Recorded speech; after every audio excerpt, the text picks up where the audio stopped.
Getting a call from Springfield. That's the mothership. I'm not gonna answer it though, because I've got like 3% battery, so what's the point of hanging up in the middle of a call? What's worse than not answering a call from Springfield is hanging up in the middle of it.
The day after a great day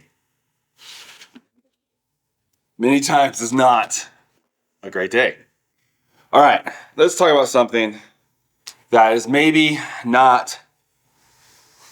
We're gonna pierce the veil a little bit here. We're gonna talk about something that I think is worth talking about. I think is probably not too long ago is something that you were not supposed to talk about as a pastor, but I also feel like it's something that by talking about it, I feel like it's going to help some of you guys out as well. So in some ways, this video is going to be very applicable to anyone who is in ministry, who does ministry. So like Tristan, if Pastor Shirley watches this, she's just going to probably be like amening, uh-huhing, and laughing, I'm guessing, because she knows what I'm talking about. Anyone who's in ministry, some of this will make sense. But again, the reason I feel this is worth talking about. Now, the old school model is the pastor's perfect. Not literally, but like there's no transparency. In fact, when I was in Pathway, we had a bunch of different speakers come in on Thursdays. It was awesome. We heard so many different things from so many different pastors, new school, old school, all in between. Beginning like right at the height of their ministry, like retired, reflecting back on their ministry. It was amazing. One of the things that I've always remembered, which I actually disregard with caution. There's some truth to it, but times I think have changed. And he talked about how the distance from the pulpit, this is right about where the pulpit would be, it's a table, but whatever, to the front row. So the average church, he came from a big church, so that's probably 15, 20 feet. Here it's not as much. But let's just say, right, it represents distance. And what he basically said, I'm probably messing up the way he said it, so I apologize for messing up how he said it, but was essentially the distance from the pulpit to the front row should be representative of the distance from the pastor to the parishioners. Basically meaning the pastor doesn't have friends within the church because the pastor has to have this air of perfection. Now, while I agree with the statement from Paul about like, follow me as I follow Christ, imitate me as I imitate Christ, there should be a level of that with our leadership, which is why at Calvary and DOCC, we are kind of strict and kind of mean when it comes to leadership. We've had several, in fact, Tristan's now started having conversations with people who like, oh, I want to be a youth leader. And it's like, yeah, you're not qualified. And this is what you have to do to be qualified. To get started being qualified. We take it seriously. It's a big deal. But that doesn't mean that we're not people and that we're just completely perfect, which is the old school, really, I mean, it's a lot of denominations. I grew up AG, that's all I can speak to. That's like that old school Assemblies of God, AG pastor there's that air of, I don't want to say perfection because no one was ever trying to be perfect, but there's definitely a separatedness. And today, in today's video, the day after, we're going to pierce that a little bit because I really believe that's going to be beneficial to you. Okay, so what I'm talking about here is the day after a great day. Specifically, spiritually speaking. Yesterday was Baptism Sunday in Ely. So a lot of you watching were either baptized or watched this baptism, and that is a day that is kind of a high, right? And for whatever reason, our society, we've taken baptism from like an act of obedience, and we've turned it into this supernatural experience. And I'm not going to talk about that today. That's maybe for another video. But that said, being baptized or being involved in a baptism service, pretty much anyway, is a bit of a high. So whether it's a baptism service, you were baptized yesterday, and then you were like feeling great, this was awesome, this is like the greatest experience, this is the best day of my life, yada, yada, yada, etc., etc. All right, so this idea that you have this spiritually exciting day, let's put it that way, right? It could be camp. We have camp coming up. For some students for our leadership camp. We'll have summer camp coming up later. We're going to have youth convention for students coming up here in November. I mean, it's kind of a while away, but you know what I mean. Relatively speaking, coming up. There's different experiences. We have different times at church, whether it was, in when I grew up, it was typically a Sunday night. There'd be an amazing service. You have an evangelist come in. You've got a missionary that came in, or maybe we just would have the Spirit of God move, and there'd be an altar time, and people are in the altar, and they're praying, and they're hearing from the Lord, and they're just having this, I'm going to use the phrase spiritual high, okay? I think that relates a little bit, because what happens is our physical bodies, there's a reaction as well. So when we have this spiritual encounter, this spiritual experience, we're not just spirit, right? We currently are living in, back in the day, one of my favorite bands was called Earthsuit, based on this idea that we're essentially these spirit men living in these physical bodies temporarily, which is why we're supposed to be so heavenly minded, because this is temporarily, that's going to be eternal. But we are currently living in these. There's a secular guy who talks about them as we're essentially brains in organic mechs, right? We're controlling these organic mechs. So now think of us instead of a brain as a spirit. Well, however you want to look at it, you can't get away from the fact that we are having a physical experience while in these bodies, this side of eternity. And that responds. And so when you have this physical or the spiritual high, I'm going to call it again, probably not the best terminology, but you feel close to God, in the baptism, you felt an overwhelming love or presence of God, or altar service, or an amazing worship service. Last night, I had such an awesome time with God in a worship service.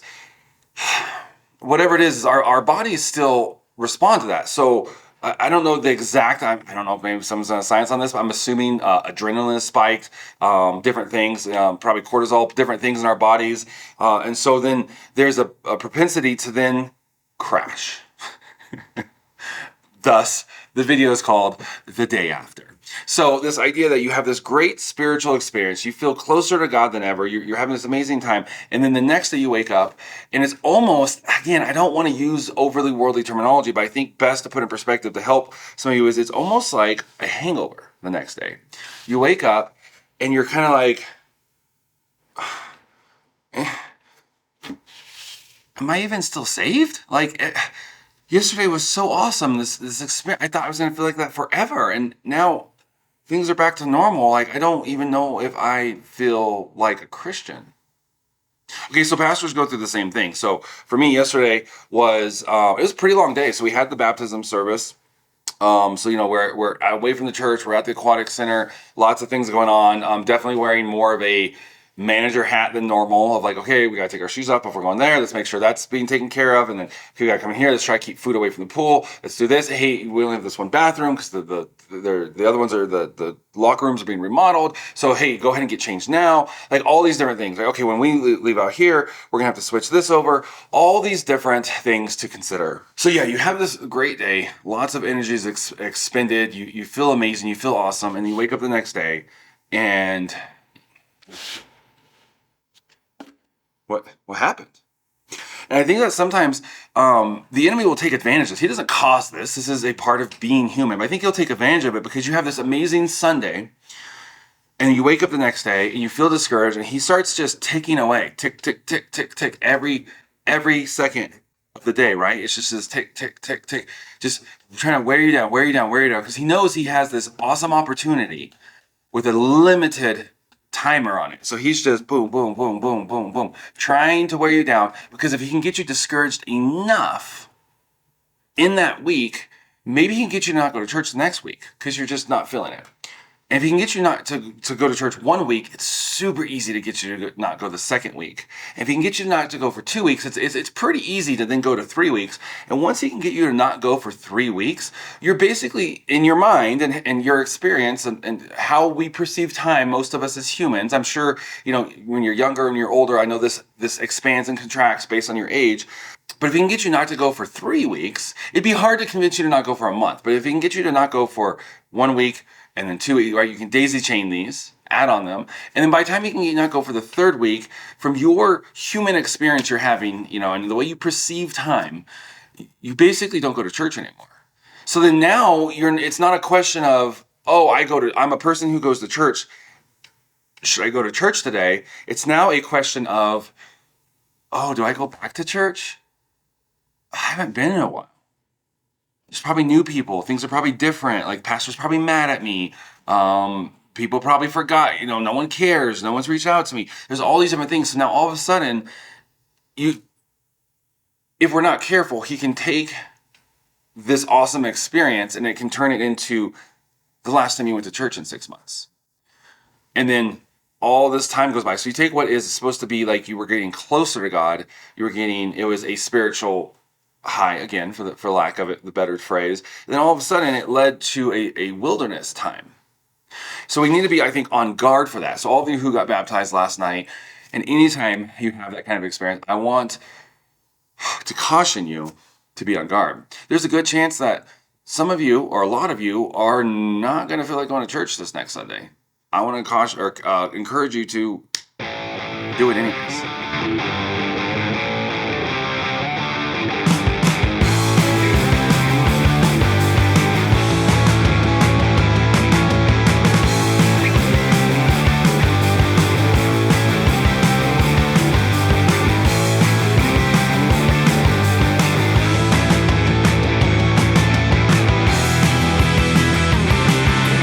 This is a message I woke up to this morning. So, talking about the day after. Yesterday was long and it was exhausting, and I went to bed last night feeling good. It was a great day, but then I also went to bed feeling tired and run down. But it was worth it because it was a good day and we got some solid ministry done. I woke up a few times throughout the night, early this morning. I was like, oh man, I think I'm fighting something. I had a little bit of a sore throat. I couldn't sleep very well. So I woke up this morning and I had all these plans to get all this stuff done, all these videos I was gonna be shooting and working on. And I woke up and I was like, am I gonna be able to pull it together and get this all done? Like, I don't typically struggle with this. There's this thing about like the Monday blues about pastors on Mondays. That's not something I almost ever struggle with, not typically, but then I looked at my phone and woke up to this message. So I was a little bummed. I was a little bit bummed. But then you know what? Stuff like this that helps me to not be so bummed. Okay. Can you see it? I sought the Lord and he answered me and delivered me from all my fears. Those who look to him are radiant, and their faces shall never be ashamed. Oh, taste and see that the Lord is good. Blessed is the man who takes refuge in him. So that's going to be Psalm 34, 4 through 5, and 8. And you know what? It just reminds me one simple fact. It's okay. It is okay. On our days that we wake up and you know what? You thought you had hit a new level, a new plateau, and then just to come to find out that no, that was just a good day. You still have your same life. You thought that things were going to be different from here on out, and you wake up and you have the same struggles, the same temptations, the same problems that are facing you down, and that confidence or that peace that you felt in that altar service or after the baptism, you're like, what happened to that? Where is it? It's gone. Well, I like to remember, as the verse says, seek the Lord. He'll answer, right? It says, deliver me from my fears. If you're afraid after the day after, I thought things, I don't know, Maybe I'm not even saved after all. Maybe that wasn't God speaking to me. Maybe this thing didn't actually happen. For me, we had an amazing service. We did the baptisms, baptized 10 people, and then last night we came to Round Mountain and had an amazing service. The worship, the Spirit of God flowed, was here. It was awesome. I preached what I think is probably one of my better messages, at least in a while. It was a great message. It was a challenging message, but I felt like I did a really good job. I just felt like the Spirit of God was there, and it was an amazing service. People responded afterwards. And then you wake up the day after, and you have things like this. Or for you, maybe it's you wake up and you have a relationship fall apart, or you lose that job, or you wake up and you smoke that cigarette, and you had heard stories of people who had been baptized and then came up without water and never struggled with their addiction again. But whatever it is, I want to encourage you to continue, even the day after, when all hope seems lost, when you've got that, almost like that spiritual hangover of what happened to the grace of yesterday. I'm here to remind you that mercies are renewed daily. God is on the throne on the good days and the bad days. Seek the Lord. Those who look to him are radiant, and their faces shall never be ashamed. Verse 8 is awesome. Oh, taste and see that the Lord is good. Blessed is the man who takes refuge in him. So when you wake up this morning, you probably felt like you needed some refuge. It's there. You take your refuge in the Lord. So I want to encourage you on your day afters.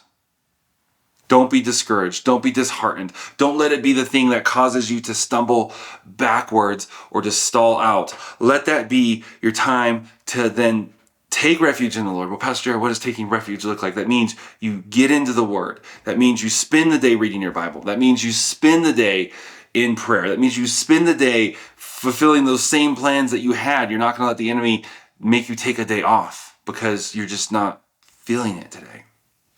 So we all have the day afters. We all go through those spiritual hangovers, as it were, where we just thought, like, this is it. Everything's going to be different. And you wake up the next day and you're like, it's part of being alive. We're going to go through struggles. We're going to go through frustrations, temptations, setbacks. Those are the valleys. But we're also going to have those mountaintop experiences. So I want to encourage you, take refuge in the Lord.